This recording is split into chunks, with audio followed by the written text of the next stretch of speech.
This is the universe speaking to you. You are now tuned into the Modern Spiritual Life Coaching Podcast by the Certified Master Life Coach and Spiritual Guide, Coach Chip.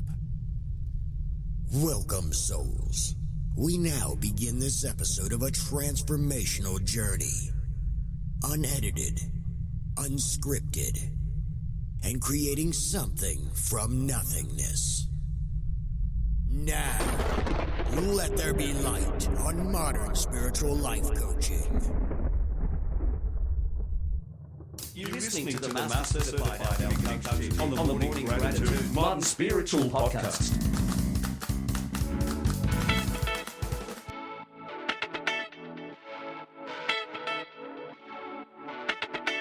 We got the one. We got the one. We got one more.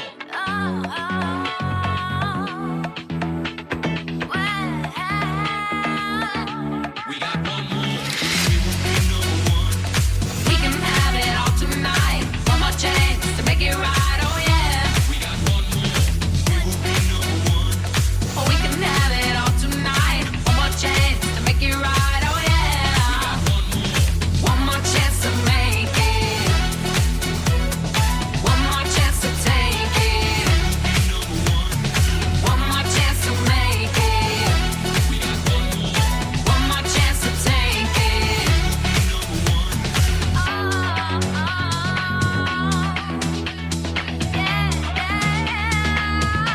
We got one more. We got the one. We got the one. We got one more. We can have it all tonight. One more chance to make it right. Oh yeah. We got one more. Oh, we can have it all tonight. One more chance to make it right. Oh yeah. One more chance to make it. We can have it all tonight. One more chance to make it right. Oh yeah. We got one more. One more chance to make it. We can have it all tonight. One more chance to make it right. Oh yeah.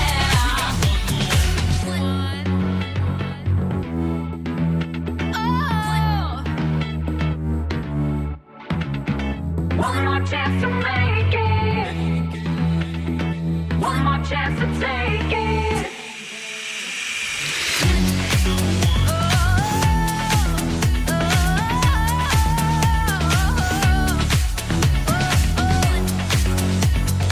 We can have it all tonight. One more chance to make it right. Oh yeah. One more chance to make it. We can have it all tonight. One more chance to make it right. Oh yeah. One more chance to make it. We can have it all tonight. One more chance to make it right. Oh yeah. Good morning. It's Alchemy Coach Chip on the Morning Gratitude and trying to get things going up here with my cup of coffee.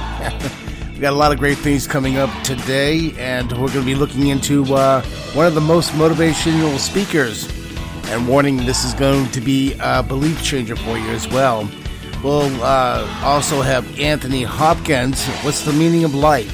Because a lot of people are asking that. What is the meaning of life when we're in this COVID? Well, we already said it before. What we create out of our own eyes is what we get. And many people just still don't get it. Just like they don't get it about wearing masks and things to that nature. But I feel there's a lot of energy on this morning gratitude show here this morning. We got New York checking in with us, and California, and Phoenix, Arizona. But we're limited on time because we have a lot of great things coming up this half hour. And we're going to be expanding the show as well sometime next week and the week after, as we're going to be expanding the time too. Changing the time, making it a little later instead of so early in the morning here on the West Coast. Right now, let's get into one of the most motivational speakers. And believe me, this is going to be a game changer as soon as you hear about this right here on the Modern Spiritual Podcast. There is nothing you cannot be, there's nothing you cannot do, there's nothing you cannot have.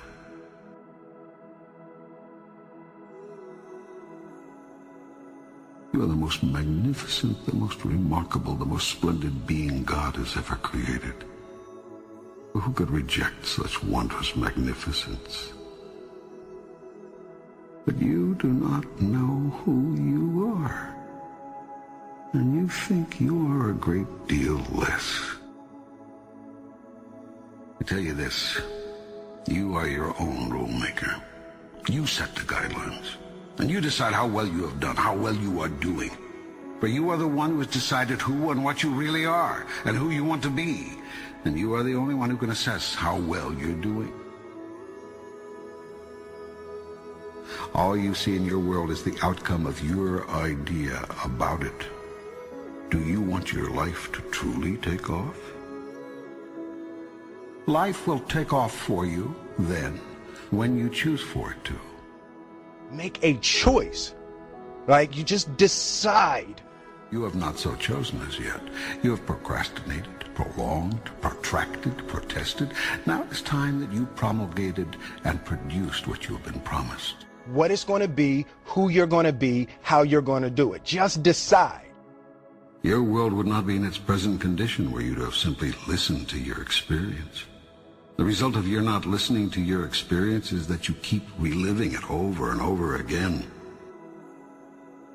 You cannot resist something to which you grant no reality. The act of resisting a thing is the act of granting it life. When you resist an energy, you place it there. You attract not just what you fear, you attract what you feel, what you are. The more you resist, the more you make it real, whatever it is you're resisting. What you open your eyes to look at disappears. That is, it ceases to hold its illusory form. If you look at something, truly look at it, you will see right through it, and right through any illusion it holds for you, leaving nothing but ultimate reality in your sight. In the face of ultimate reality, your puny illusion has no power. It cannot long hold you in its weakening grip. You see the truth of it, and the truth sets you free. Only when you say, I did this, can you find the power to change it. It is much easier to change what you are doing than to change what another is doing. The first step in changing anything is to know and accept that you have chosen it to be what it is.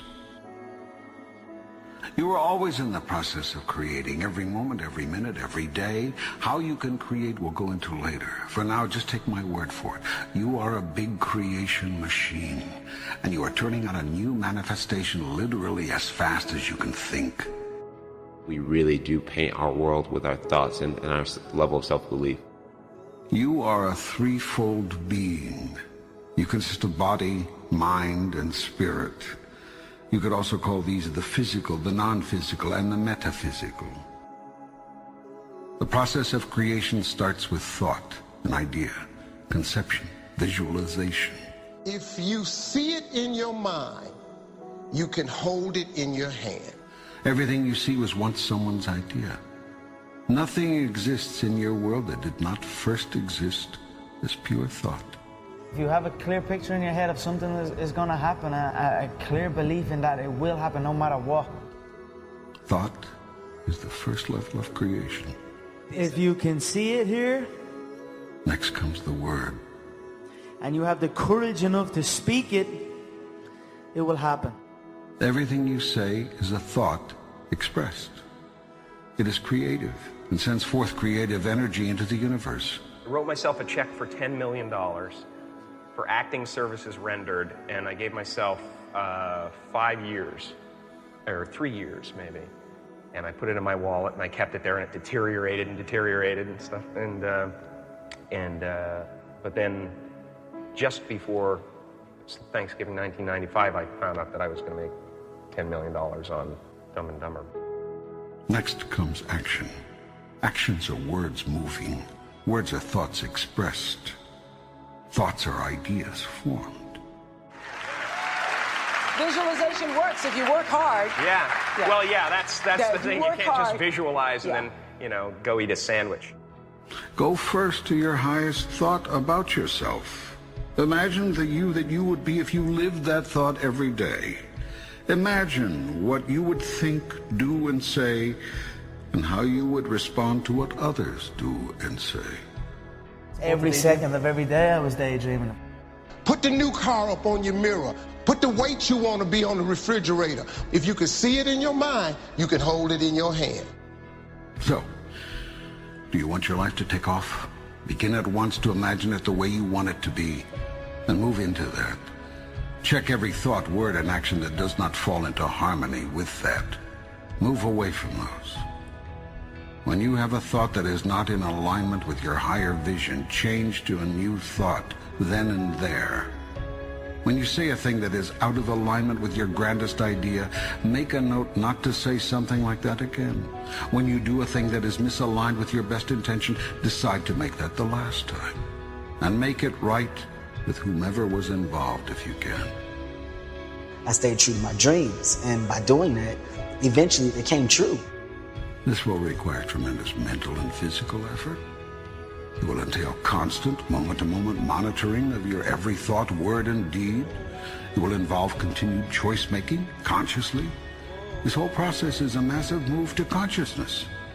What you will find out if you undertake this challenge is that you've spent half your life unconscious. That is to say, unaware on a conscious level of what you are choosing in the way of thoughts, words, and deeds until you experience the aftermath of them. Then when you experience these results, you deny that your thoughts, words, and deeds had anything to do with them. I want to remind you to continue to dream and dream big.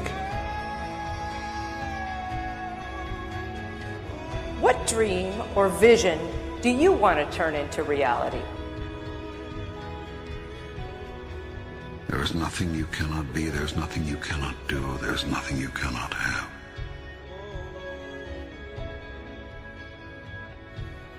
If you're going to try, go all the way. Otherwise, don't even start. If you're going to try, go all the way. There is no other feeling like that. You will be alone with the gods, and the nights will flame with fire. Do it. Do it. Do it. Do it. All the way. All the way. You will ride life straight to perfect laughter. It's the only good fight there is. If you're going to try, go all the way.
listening to the Master Certified Alchemy Coach on the Morning Gratitude Modern Spiritual Podcast.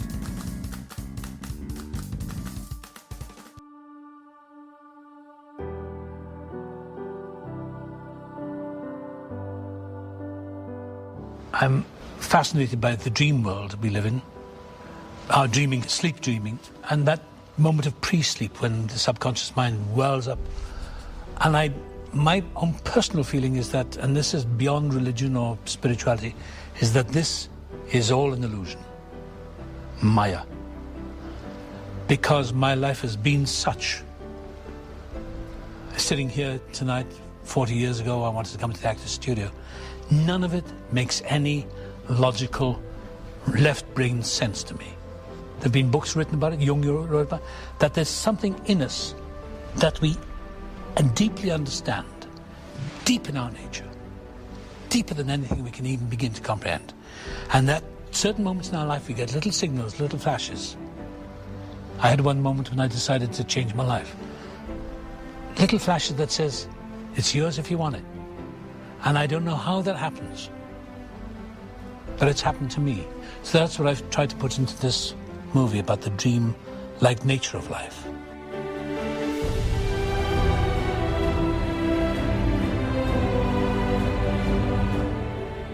What do you think happens?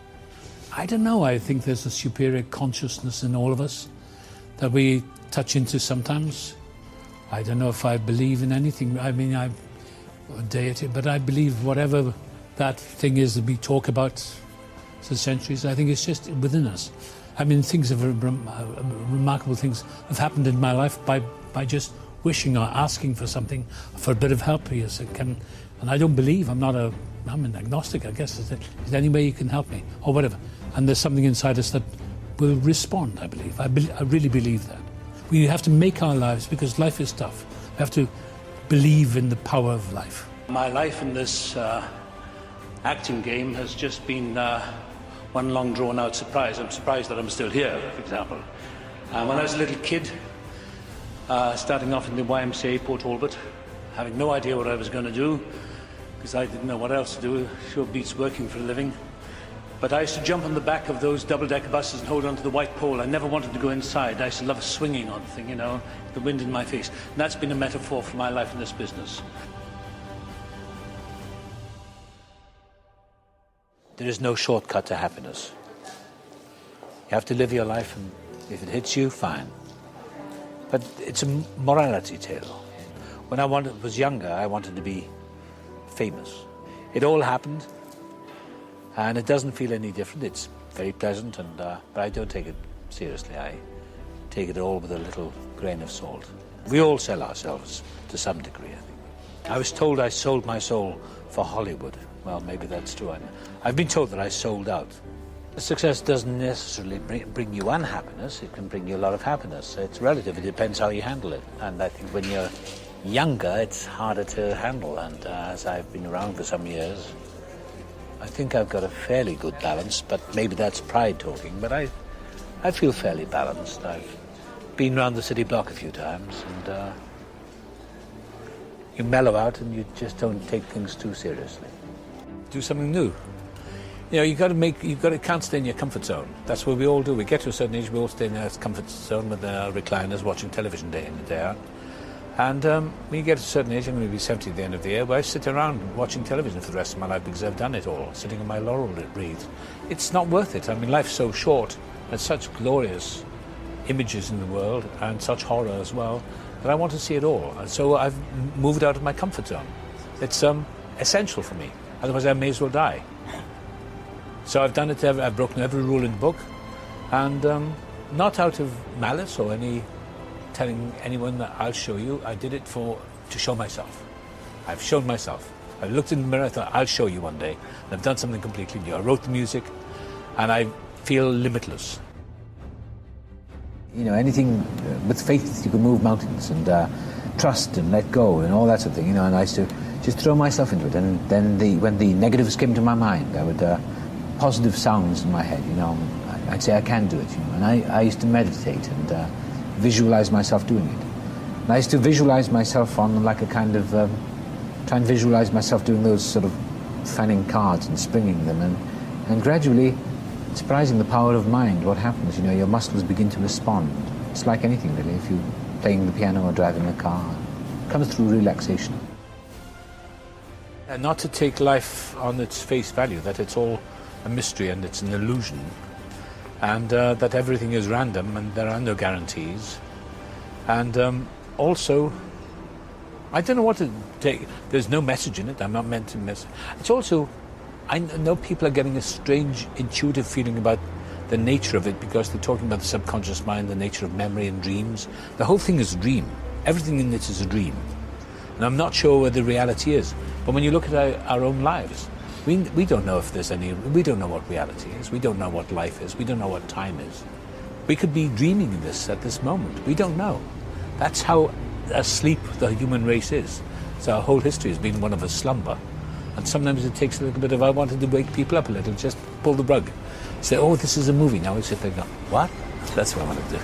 In your 79 plus years on this planet, what is there a bit of wisdom that you can share with us that maybe something we wouldn't know because we've overlooked it, or something that you really, above all else, you think you've learned that you can share with us? To keep going.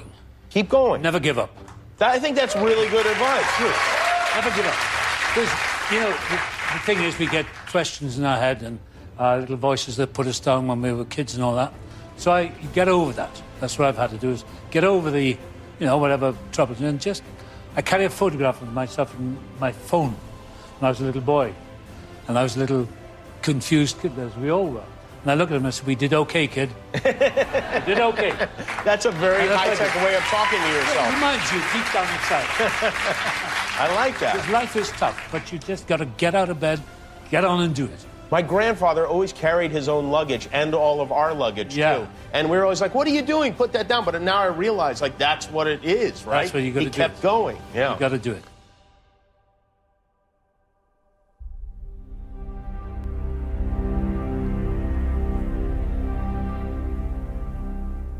And that's the What's the Meaning of Life by Anthony Hawkins. He says it outright. This is a dream. It's an illusion. Yes, it is. And if it's real to you, what is reality? What is real? Okay? Think about that. And then replay that and listen to it back again, because it makes a whole lot of sense. In the meantime, here, we're going to be going out to the Twitter shout-outs, and we're going to shout out to Lindy at Rowant Tree Forest. That's Black Lives Matter. And then we have the Pink Pagan Witch, and you can follow her at Lily Gore. And those are the two ones we got this morning that are following us and following us back. Follow us back, or just our pinup promotion advertisement. Just retweet it, and then we'll see it. And on the next show, which will be Friday, on the Morning Gratitude there, the Friday, we'll just mention and have people follow you back on that way as well. And you have to have an intent, and the intent is to truly to be following and to follow back. That's what happens to this. We're going to continue on here, and this is about the end of the episode, and this is going to be the Celestial Reiki 2 by Jonathan Goldman, as well as this is going to be the Sound Soul Healing Meditation, and it's put yourself into some peace and the peace of mind right here. Until the next time on Friday, I'm going to bid you a good day, a good night, wherever you may be in the world. As well as this week, we're going to have a lot more programs coming up. I will have Out of the Garage, which I'll explain about the Columbia explosion back in 1986, how I relate to that on a metaphysical level. And then we have Cool Joe. He's out of Florida coming to California, bypassing to Arizona. He's going to do his one half hour show. This is all taking place this week because of the July 4th weekend. So we're kind of like locked down and limited at what we're doing because of the COVID-19. So we're doing the best we can with these podcasts and have different podcasts throughout this week. So keep checking back. And matter of fact, just make sure that you subscribe to the podcast. Follow us on Twitter. Like us on Facebook. And subscribe to us on YouTube. But right now, let's get into this. And until next Friday, and I'll bid you a good day and a good night wherever you may be in the world, right here on the Modern Spiritual Podcast.